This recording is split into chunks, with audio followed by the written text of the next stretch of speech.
Alam mo, kung ba't di ka pa rin umuusad. Kasi hanggang ngayon, pinanghahawakan mo pa rin ng mga nasayang na oportunidad. Pinanghahawakan ng matagal na dapat na nagtapos.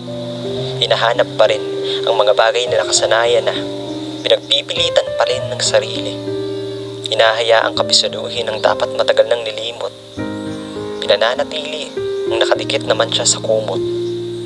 Hinahag ka ng mga natuyong luha sa unan at binabalikan ng mga matagal nang tapos. Umaasa na muli kayong magkaayos. Pinipilit at pinagpipilitan ng sarili sa kawalan. Naging bahagi na siya ng iyong nakaraan. Wag mo na sana pang sundan ang kanyang mga yapak. Maglihis ka ng daan, sa daan ng paglaya at kasalukuyan. Wag mo nang bigyan pa siya ng mga dahilan para iyong balikan. Tama na kung sa tingin mo ang nakasanayan mong sistema na pilit mong paghilat sa kanya pabalik ay siyang mabisang paraan ng iyong pagkalas. Sarili mong alikabok ang iyong kalaban. Huwag mo na sana pang hayaan na saktan ka ng mali mong nararamdaman.